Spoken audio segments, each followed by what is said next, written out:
Bueno, en el caso de derrame pleural por exudado es mucho más sencillo, porque en el caso del exudado hay un proceso inflamatorio que afecta al pulmón, pero que principalmente termina produciendo una pleuritis, una inflamación de la pleura.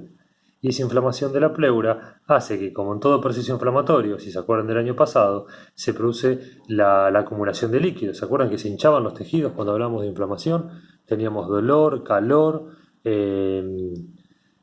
como es hinchazón y enrojecimiento. Bueno, ese hinchazón es por acumulación de líquido. Entonces, en la inflamación de la pleura se produce la acumulación de líquido que tiene un aspecto turbio, con carga de proteínas, porque es un líquido inflamatorio. ¿En qué situaciones va a aparecer este exudado?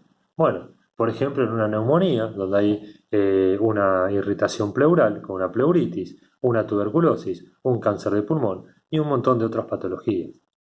Entonces, como vieron, el derrame pleural, más que una patología en sí, el derrame pleural, ya sea por trasudado o por exudado, es una complicación más que ocurre en una patología de base.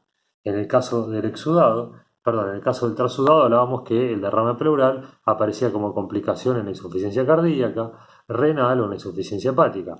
En el caso de exudado, el derrame pleural aparece por ejemplo, en una complicación de una neumonía, una tuberculosis, un cáncer de pulmón u otro tipo de patologías pulmonares. Bien, esto ya está.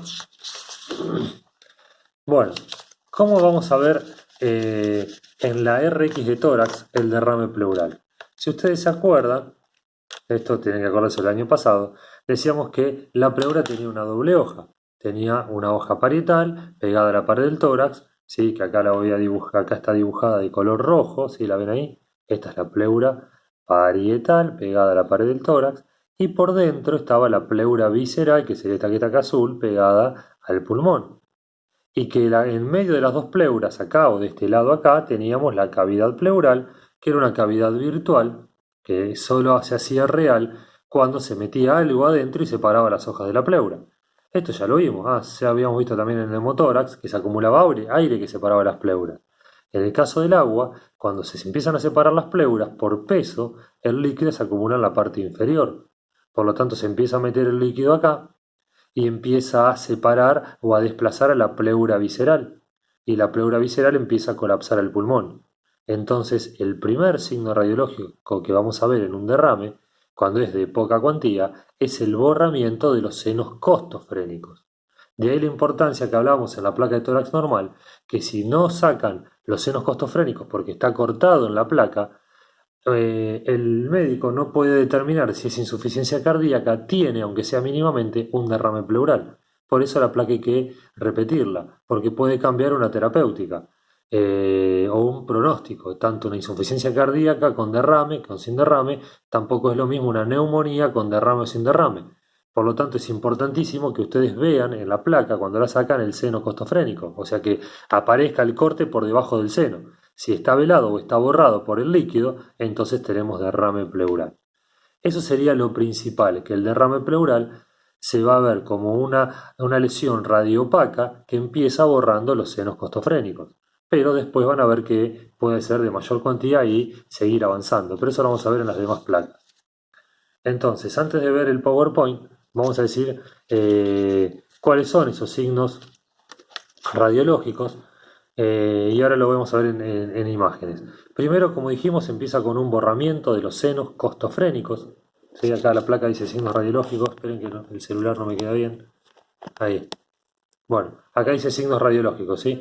Entonces, el borramiento de los senos costofrénicos, como vimos de recién, en este caso tiene un borde neto y bien definido. ¿Se acuerdan que la neumonía decíamos que tenía un borde algodonoso, porque había algunos alvéolos con material purulento o con condensación y otros no? En este caso, la pleura, que es la que contiene el líquido, le da un borde neto bien definido, pero tiene una característica, que ese borde es cóncavo hacia arriba, lo que se llama signo del menisco. Acá iba a poner la palabra y al final no la puse. Signo del menisco, una concavidad hacia arriba.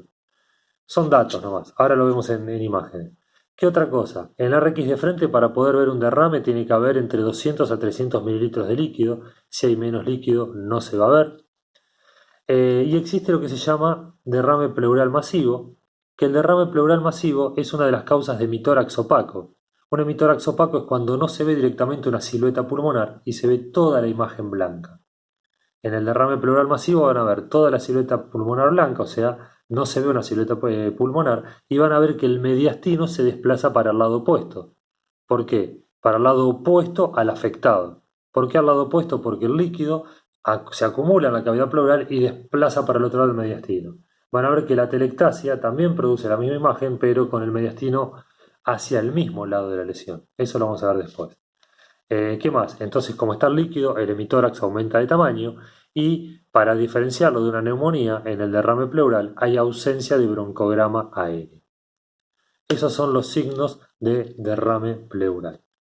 Ahora ponemos el PowerPoint.